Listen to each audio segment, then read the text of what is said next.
Captain Jake Morrison stared through the viewing window of his ship as the massive alien vessels appeared from nowhere. The New Horizon was humanity's pride, built with the best technology Earth could offer, but now it looked like a toy boat next to these giants. The alien ships stretched for miles, their surfaces smooth and gleaming like liquid metal. Strange lights pulsed along their hulls in patterns that hurt Jake's eyes to watch. "Sir, they're sending a message," Communications Officer Lisa Barnes called out from her station.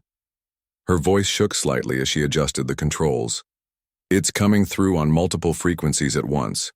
The computer is trying to decode it now." Jake nodded and straightened his uniform. This was the moment humanity had dreamed of for centuries. First contact with an alien species. He had imagined this day many times, but never like this. The alien ships had simply appeared in Earth's solar system without warning. No signals, no advance notice. One moment space was empty. The next moment it was filled with these incredible vessels. "Captain, we're getting something," Lisa said. The speakers crackled to life with sounds unlike anything human ears had heard before.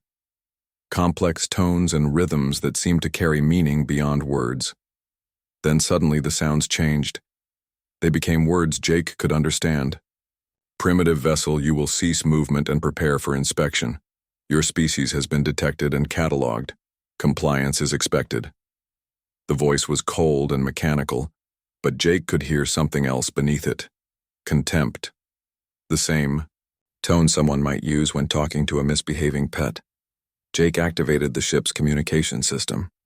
"This is Captain Jake Morrison of the Earth vessel New Horizon. We welcome you to our solar system.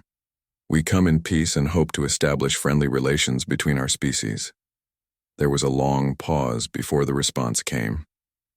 "Your designation is noted. You will dock with our primary vessel. Bring samples of your technology and representatives of your ruling class. Do not attempt to resist or flee. Your primitive engines are insufficient for escape." Dr. Alex Chen, the ship's science officer, looked up from his instruments with wide eyes. "Captain, they're scanning us. Deep scans. They're learning everything about our ship, our weapons, our power systems. It's like they're reading us like an open book." Jake felt his stomach drop. Humanity's most advanced warship was being examined like a curiosity. "How are they doing that?" "I don't know, sir. The energy patterns are unlike anything in our databases. It's as if they're manipulating matter at the quantum level without any visible equipment." A new voice came through the speakers, different from the first but equally cold. "Your vessel will now be guided to docking port 7. Do not resist." The tractoring beam. Before Jake could respond, the New Horizon lurched. The ship began moving without any input from the crew. The engines weren't running, the thrusters weren't firing, yet they were accelerating toward the massive alien vessel. Jake gripped his command chair as the crew struggled to regain control. "Sir, all our systems are being overridden," reported Engineer Ben Cooper from the engine room. "Whatever they're doing, it's operating our ship better than we can. They're not just pulling us, they're controlling us." As they approached the alien ship, Jake could see the true scale of the thing. Cities could fit inside its docking bays. The technology on display was breathtaking. Surfaces that seemed solid suddenly became transparent. Energy fields that glowed and pulsed with their own light. Machines that moved without visible power sources. The docking was smooth despite being completely automated. As soon as the New Horizon settled into its berth, the alien voice returned. "Send your delegation now, 3 individuals maximum. Bring examples of your highest technology." Jake selected Dr. Chen and Lisa Barnes to accompany him. Chen gathered sample devices including their most advanced computer, their newest weapon designs, and examples of human engineering. As they prepared to leave the ship, Jake addressed his remaining crew. "Whatever happens, remember that you represent all of humanity today. We may be outmatched, but we're not defeated. Stay alert and be ready for anything." The airlock opened to reveal a corridor that defied human understanding of physics. The walls seemed to flow like water, but felt solid to the touch. Lights appeared from nowhere and followed their movement.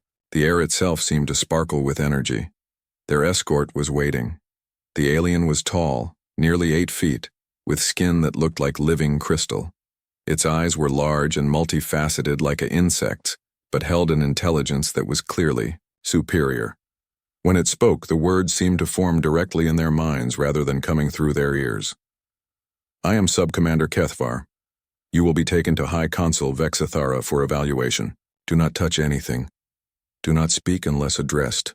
Your primitive biology may not survive contact with our more advanced systems.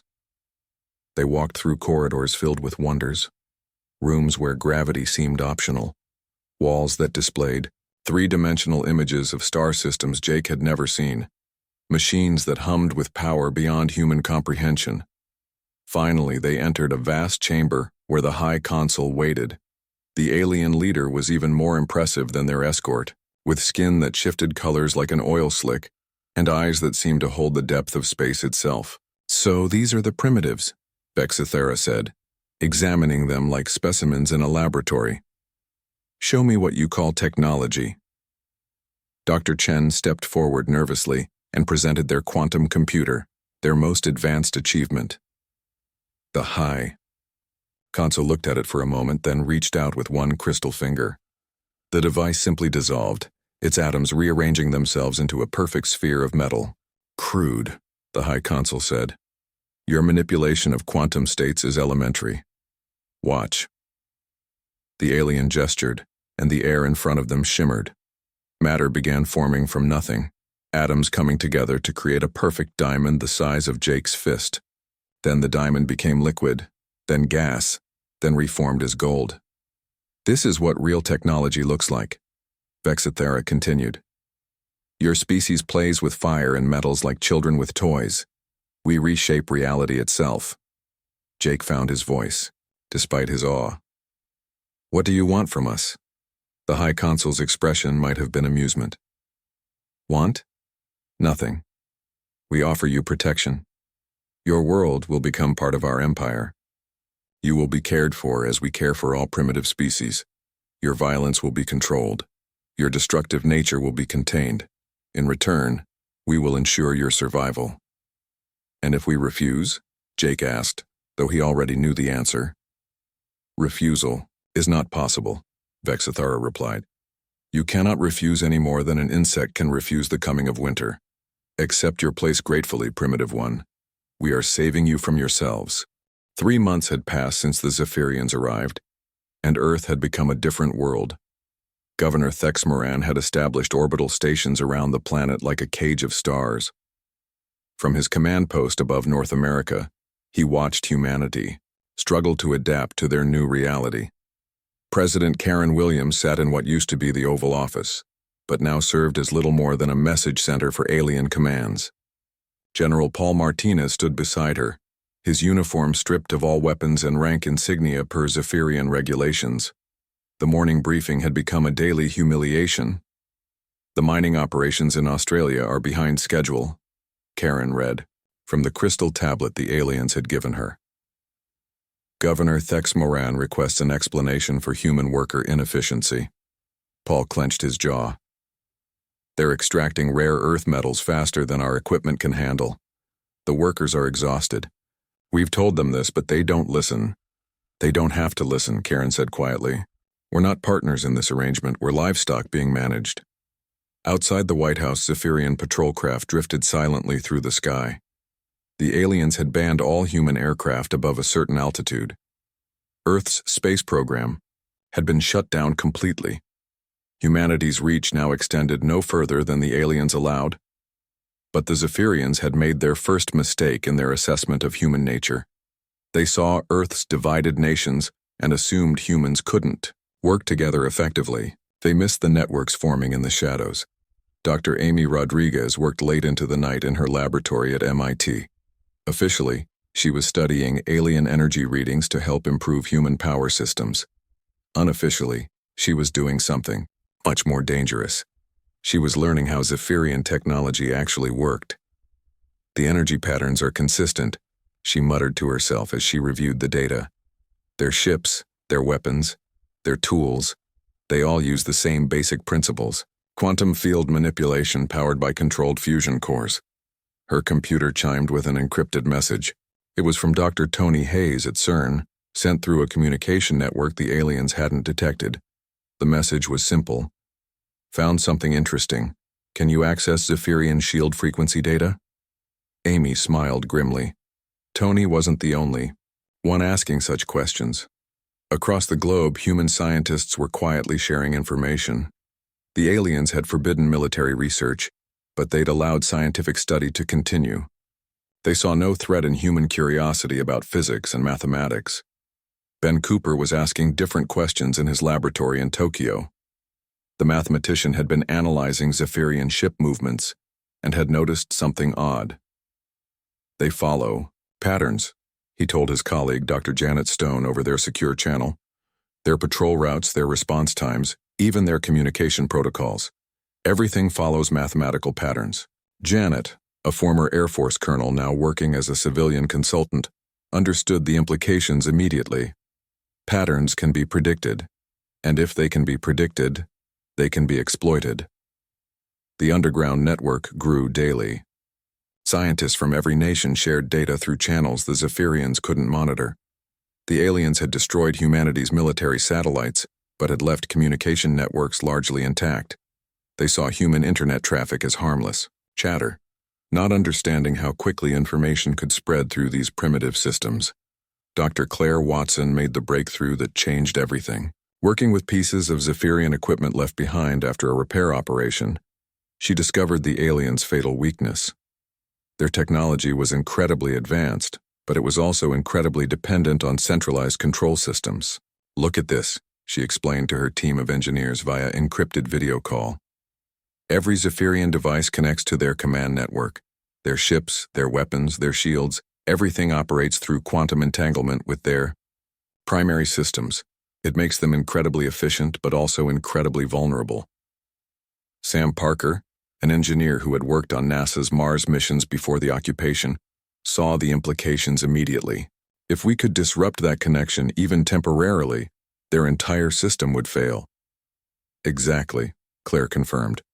And the best part is, they probably never considered the possibility. Why would they? What primitive species could possibly interfere with quantum-entangled communications? The conversation was being recorded and transmitted to cells around the world. In underground laboratories and hidden workshops, human engineers began working on a problem the Zephyrians never thought they'd face. Meanwhile, the aliens continued their management of Earth with growing confidence. Governor Thex Moran reported to High Consul Vexithara that the human population was adapting well to their new status. The primitives show typical submission patterns, he transmitted.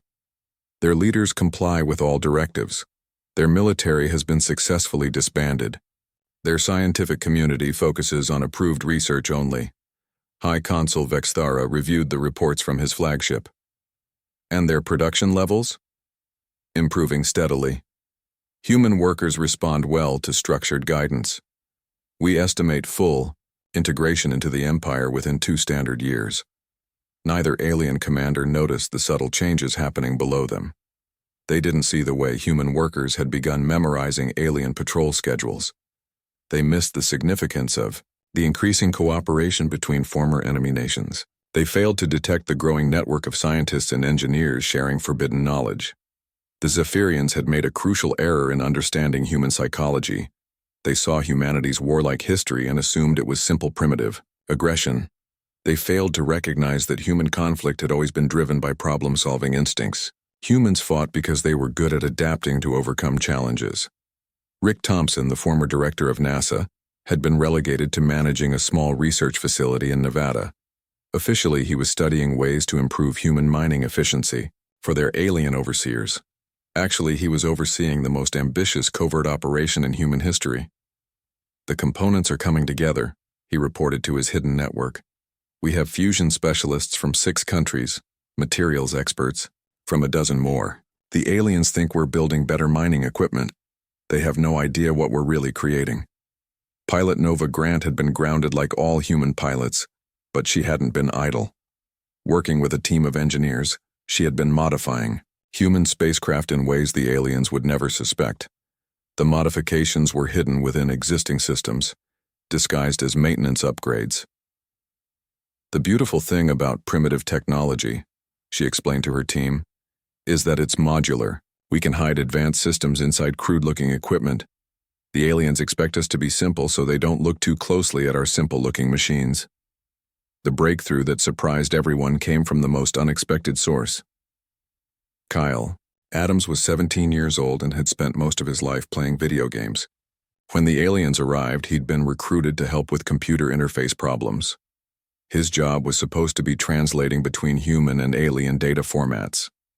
Instead, Kyle discovered something remarkable. The Zephyrian computer networks operated on principles similar to the games he'd been playing for years. Complex systems with predictable patterns and exploitable weaknesses.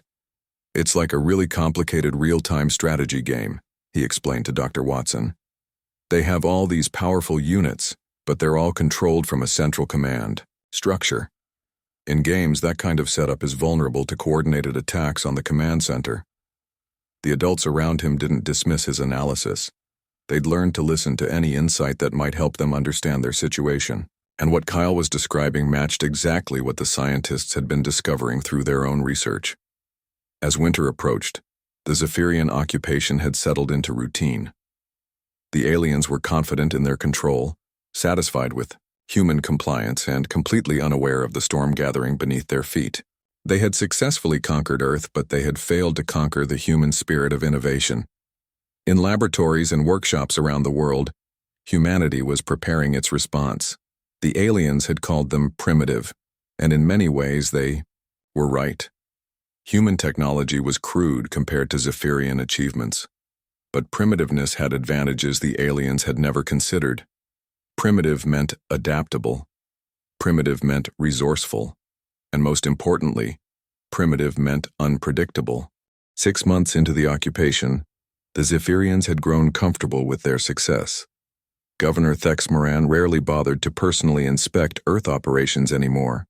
The humans were behaving exactly as predicted for a conquered primitive species. They worked when told, obeyed orders, and showed no signs of organized resistance. The governor would have been shocked to see what was happening in the abandoned subway tunnels beneath New York City. Dr. Claire Watson crouched next to a device that looked like nothing more than scrap metal and old electronics. To Zephyrian scanners, it would register as broken human machinery. In reality, it was one of the most sophisticated pieces of equipment ever built by human hands. The quantum resonance chamber is stable, she reported to the engineers around her. We can now generate localized electromagnetic pulses that match Zephyrian shield frequencies. Sam Parker examined the device with amazement. And this will actually work? Better than work? Claire smiled.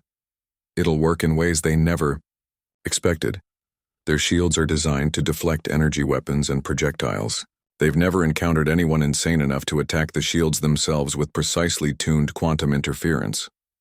Above them, the city continued its daily routine under alien management. Zephyrian patrol craft moved through the sky on their predictable schedules, unaware that human eyes were tracking every movement, timing every pattern, noting every weakness. In Nevada, Rick Thompson's facility had grown far beyond its official purpose. What appeared to be a mining equipment research center was actually the coordination hub for a global resistance network. Rick stood before a holographic display showing locations across 6 continents. Status report, he said to the faces on his screen. European cell reporting, came the voice of Dr. Tony Hayes from Switzerland. We have 17 fusion pulse generators ready. The CERN facility has been completely converted without alien detection.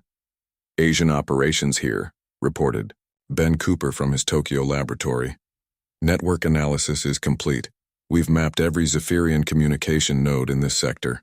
When the time comes, we can predict exactly where their command signals will route. Australian mining site checking in, said another voice.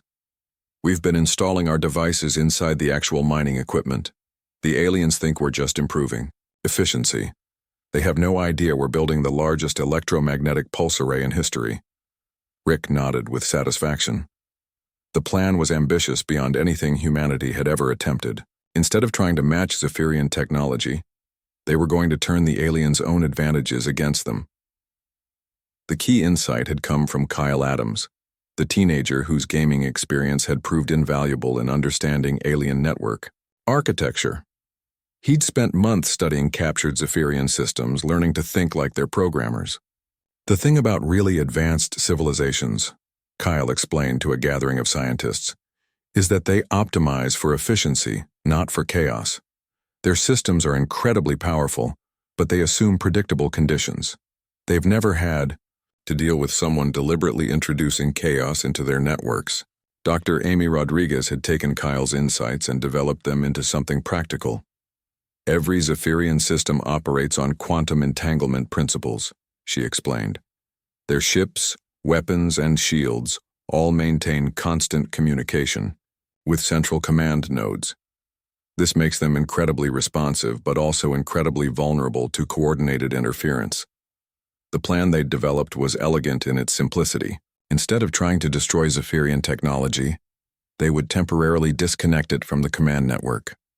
For a few crucial minutes, the most advanced fleet in the galaxy would be reduced to isolated ships operating on backup systems. But the plan required perfect timing and absolute secrecy. One mistake, one detected preparation, and the aliens would adapt their systems faster than humanity could respond. Pilot Nova Grant had spent months working with a team of engineers to modify human spacecraft. The work had to be done in secret, disguised as routine maintenance and upgrades. The aliens monitored human space facilities but paid little attention to what they saw as primitive tinkering. The beautiful thing about fusion engines, Nova explained to her team, is that they're incredibly simple compared to Zephyrian systems. We can hide advanced modifications inside basic hardware. They expect us to be crude, so they don't scan too deeply. Her ship, the Liberty Bell, looked exactly the same as it had before the occupation. But hidden within its hull were systems that would have impressed even Zephyrian engineers. Quantum communication jammers disguised as backup power supplies. Electromagnetic pulse generators built into the hull plating. Navigation computers running software that Kyle Adams had written to exploit Zephyrian network protocols. Similar modifications were being made to ships around the world, former military vessels that had been converted to civilian use, cargo haulers and mining ships, even some of the smaller research vessels. From the outside, they looked like the same primitive human craft the aliens had dismissed months earlier. The most ambitious part of the plan was taking shape in Earth's mining operations. The Zephyrians had established massive extraction facilities on every continent, using human labor to gather rare materials for their empire. What they didn't know was that human workers had been installing additional equipment alongside the mining machinery. Peter Walsh, a fusion engineer who'd been working in the Australian operations, had developed devices that could create focused electromagnetic pulses using the mining facility's power systems. "We're essentially turning every mining site into a giant weapons platform," he explained to his secret team. "When the signal comes, we can generate coordinated pulses across the entire planet." The Zephyrians remained completely unaware of these preparations. Their scanning technology was designed to detect weapons and threatening devices, not modifications to existing equipment. They saw increased efficiency in human mining operations and attributed it to better management and worker motivation. Governor Thex Morin was actually pleased with human progress. "The primitives are learning," he reported to High Consul Vex Thara. "Their mining output has increased by 30% over the past month. Their mechanical skills are improving under our guidance." High Consul Vex Thara reviewed the reports with satisfaction. "And their compliance remains total?" "Absolute. No signs of resistance, no weapons development, no military organization. They appear to have accepted their new status completely." If the High Consul had been capable of irony, he might have appreciated how wrong he was. At that very moment, Grace Morgan was testing the communication network that would coordinate humanity's response. The former telecommunications engineer had created a system that used everyday human internet traffic to carry encrypted military commands. "All nodes responding," she reported to Rick Thompson. "We can coordinate actions across every continent simultaneously. The aliens will never see the signals coming because they'll be hidden inside normal data traffic." The final piece of the puzzle came from an unexpected source. Janet Stone, the former Air Force colonel, had been studying Zephyrian patrol patterns for months. She'd discovered something that changed everything. They have a weakness they don't even know about, she explained to the Resistance leadership. Their patrol schedules are based on mathematical optimization for maximum coverage efficiency. But that means they're also predictable. More than that, there are specific windows when their coverage overlaps create brief gaps in surveillance. How? Brief? Rick asked. 17 minutes, Janet replied. Every 6 days there's a 17-minute window when their orbital sensors will be focused away from Earth's surface. That's when we strike. As spring arrived, the preparations were nearly complete. Hidden across the globe were devices that looked like mining equipment, communication systems that appeared to be normal internet traffic, and spacecraft that seemed as primitive as ever, but carried the most advanced stealth technology humanity had ever developed.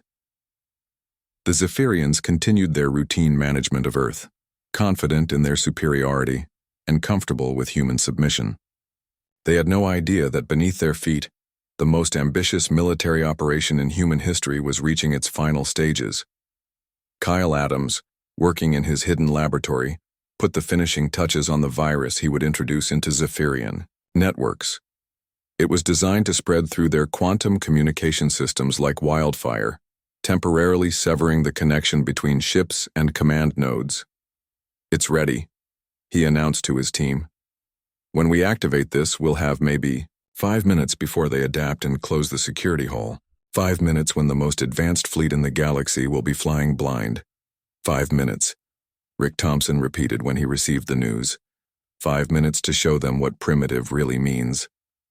The date was set, the preparations were complete, and humanity was ready to remind the galaxy why Earth's children had survived every challenge their world had thrown at them for millions of years. High Consul Vexithara stood in the grand observation deck of his flagship, gazing down at the blue marble that was Earth. Today marked 1 year since the Zephyrian Empire had brought civilization to this primitive world.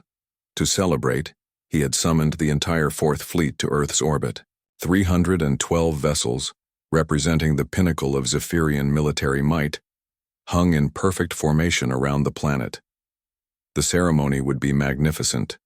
Earth's leaders would formally surrender humanity's independence and accept their place as a protected species within the Empire. It would be broadcast across Zephyrian space as an example of successful primitive integration. President Karen Williams stood in the shuttle that carried her toward the flagship, watching the alien vessels grow larger through the viewport. General Paul Martinez sat beside her, both of them wearing the ceremonial robes the aliens had provided. The robes were beautiful, made from materials that shifted color with the light, but they felt like burial shrouds.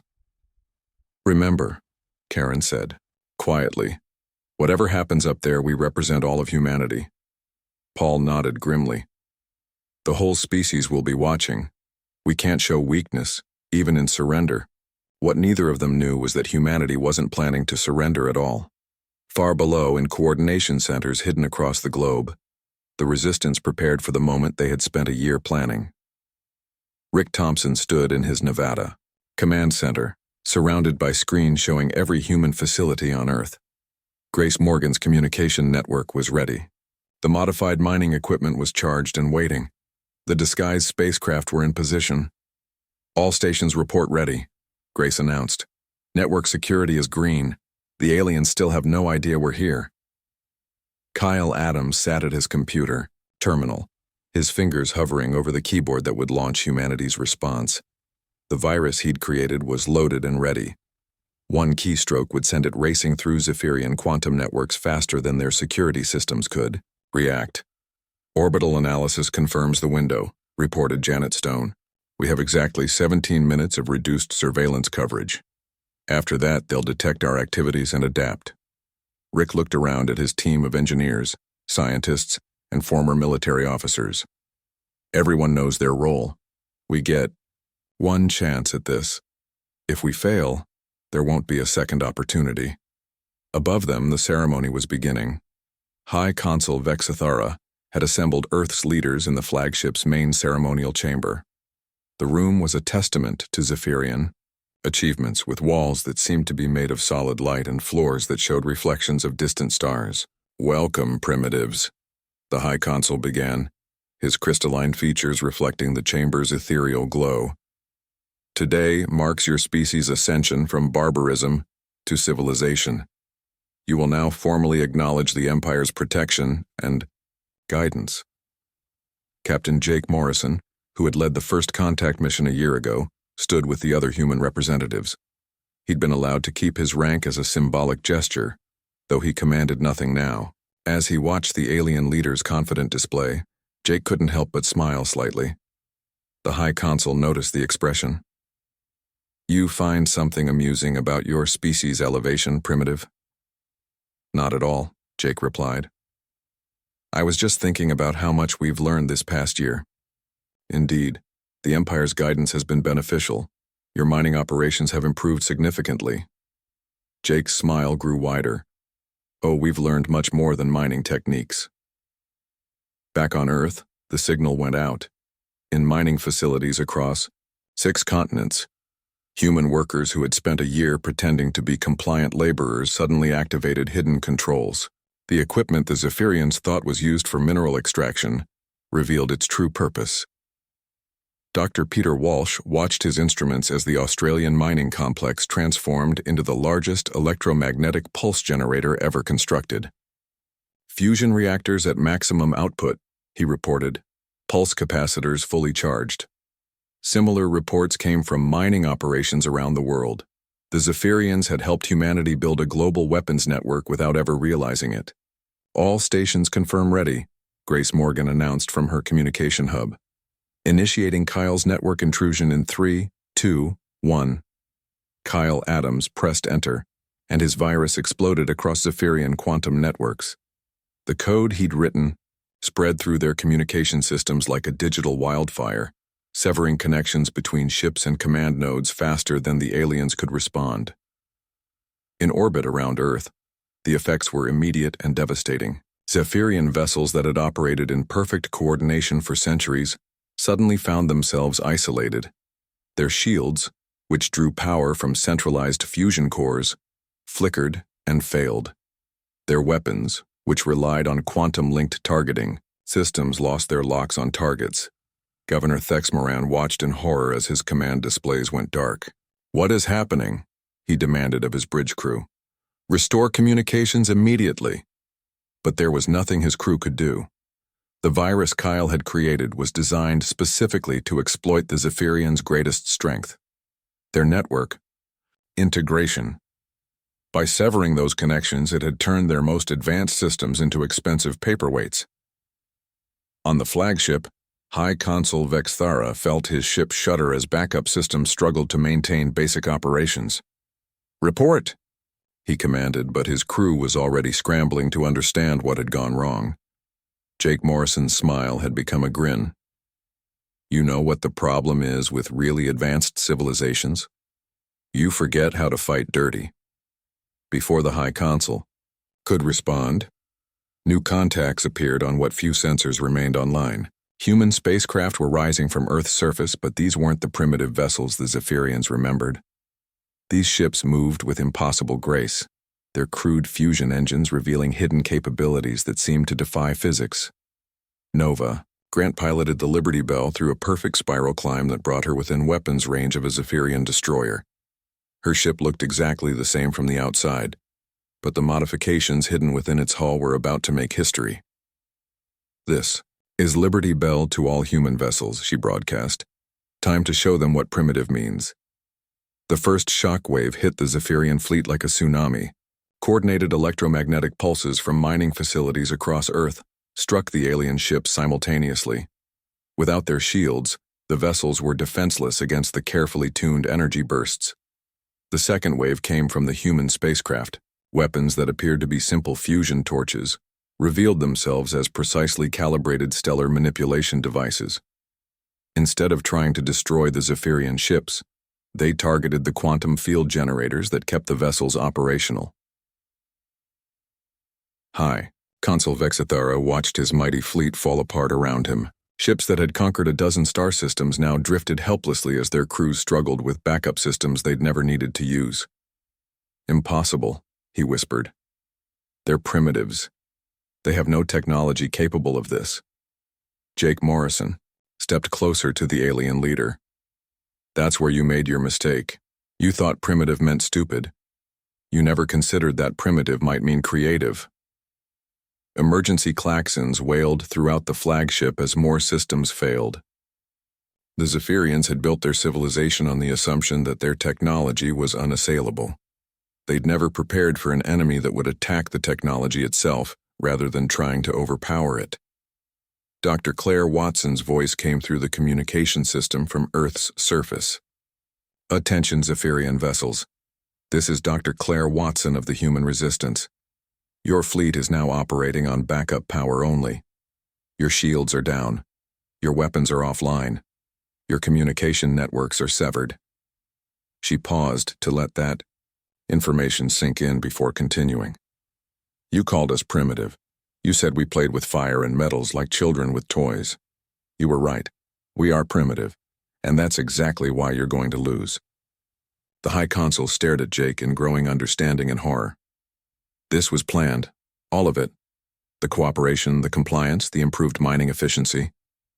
"Every bit," Jake confirmed. "You see, the thing about humans is that we're problem solvers. When we can't overpower something, we find another way. When we can't match your technology, we turn it against itself." Outside the flagship, the battle continued as human vessels demonstrated capabilities the Zephyrians had never imagined. Ships that looked like primitive cargo haulers revealed themselves as sophisticated electronic warfare platforms.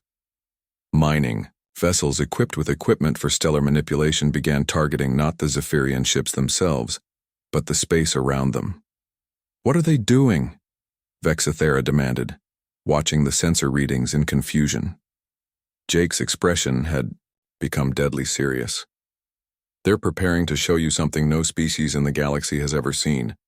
They're getting ready to weaponize a star." The High Consul's crystalline features went pale. "That's impossible. No species would be insane enough to attempt stellar manipulation on this scale."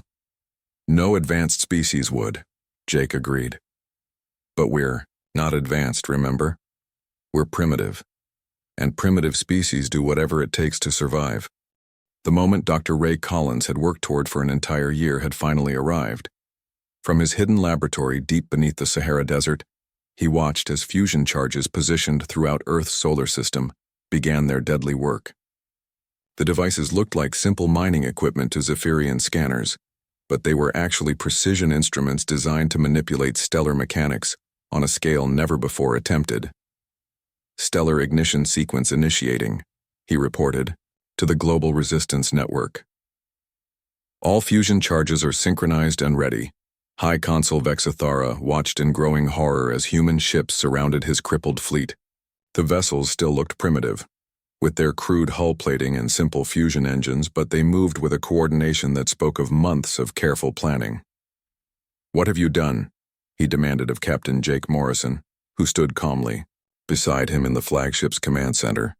Jake checked his chronometer. "In about 30 seconds, you're going to find out why nobody in the galaxy has ever successfully conquered humanity." The first sign appeared as a subtle brightening of Earth's sun. The star's normal fusion processes suddenly intensified as Ray Collins' devices forced additional hydrogen into the core reaction. The change was barely visible at first, just a slight increase in solar radiation. Then the flares began. Massive tongues of superheated plasma erupted from the sun's surface, reaching out across the solar system like fiery fingers. The flares were directed, controlled by the network of devices humanity had spent a year installing throughout their solar system. Each burst of stellar energy was aimed with precision at Zephyrian installations. Governor Thexmoran felt his orbital command station shudder as the first wave of enhanced solar radiation struck. "Shields," he commanded, but his ship's defensive systems were still offline from Kyle Adams' virus. "Sir, we have no shield control," his aide reported. "The primitive virus is still blocking our quantum networks." "Then activate emergency protocols, restore power manually." But it was too late. The solar flare washed over the Zephyrian station like a tsunami of energy. Systems that had operated flawlessly for centuries overloaded and failed. The station's fusion reactors, designed to operate in stable space, couldn't handle the massive electromagnetic interference. Across the solar system, similar scenes played out as humanity's stellar manipulation affected every Zephyrian installation. Mining platforms in the asteroid belt went dark as their power cores overloaded. Communication relays throughout the outer system failed as directed solar radiation disrupted their quantum entanglement networks. Dr. Nina Brooks, working with Ray Collins, monitored the stellar mechanics from her post in the Antarctic Research Station. Plasma ejection is within acceptable parameters, she reported. The sun is stable.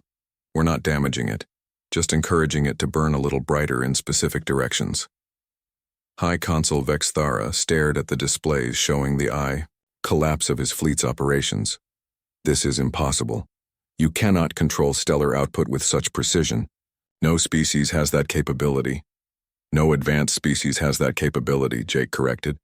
Advanced civilizations don't do crazy things like weaponizing stars. They have rules, protocols, safety margins. They think about consequences. Nova grants. Voice came through the communication system from her ship. Liberty Bell to Zephyrian flagship. You're seeing what happens when a primitive species runs out of other options.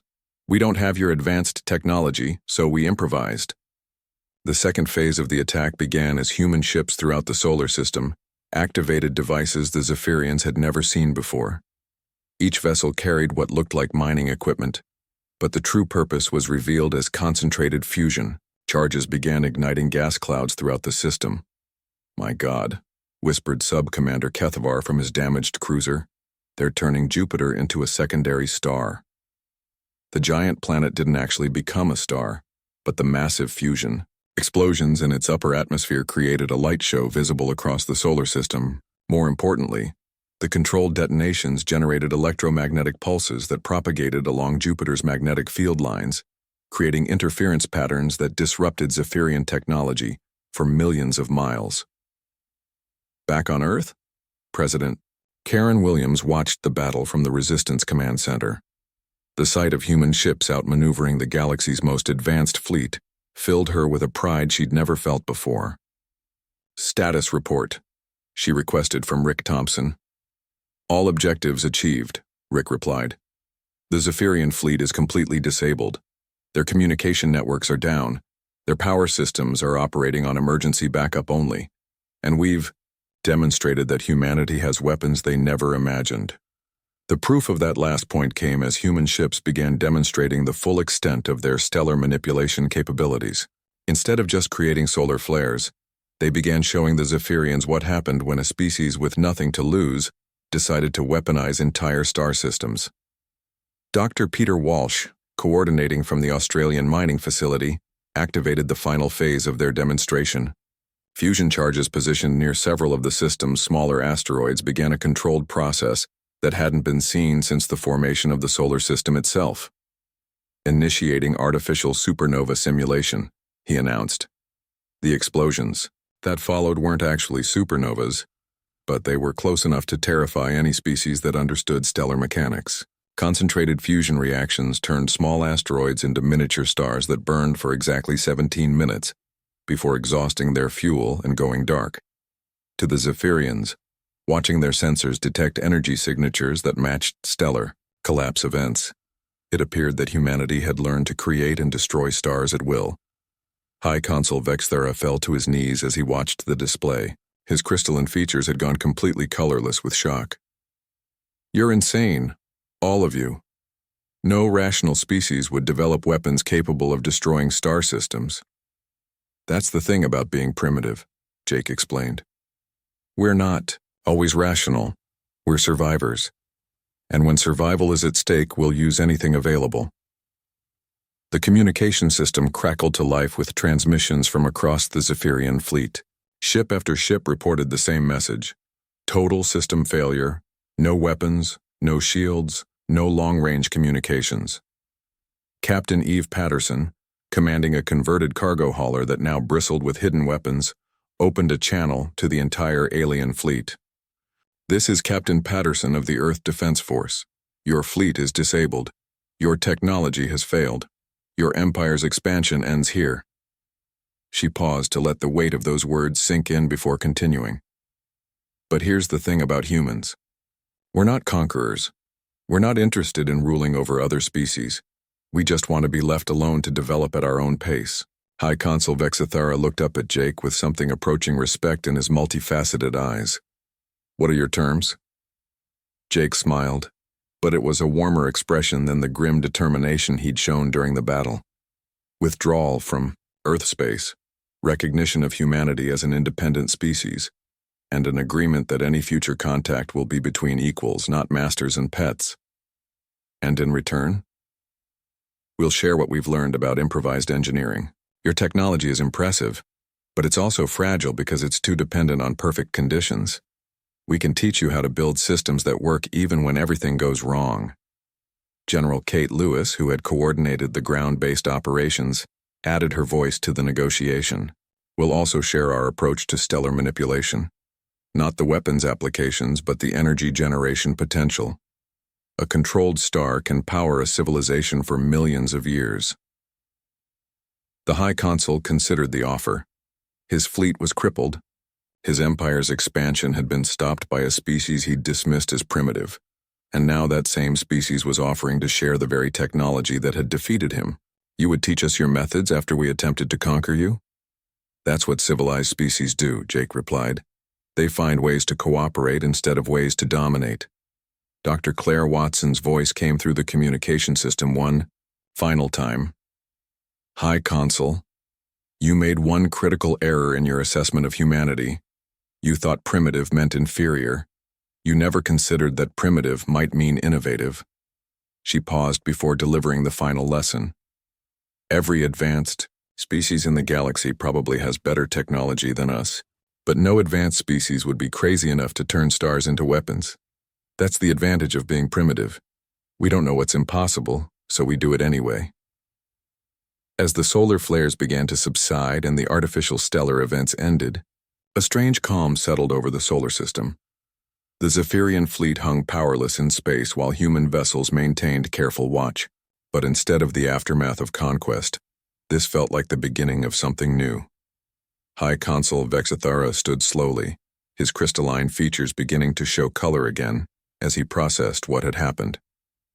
"Your species is unlike any we have encountered." "That's because we're human," Jake said simply. "We don't fit the normal patterns. We improvise, we adapt, and we never give up. You called us primitive, and you were right. But primitive doesn't mean helpless." The negotiation that followed lasted for hours, but the outcome was never in doubt.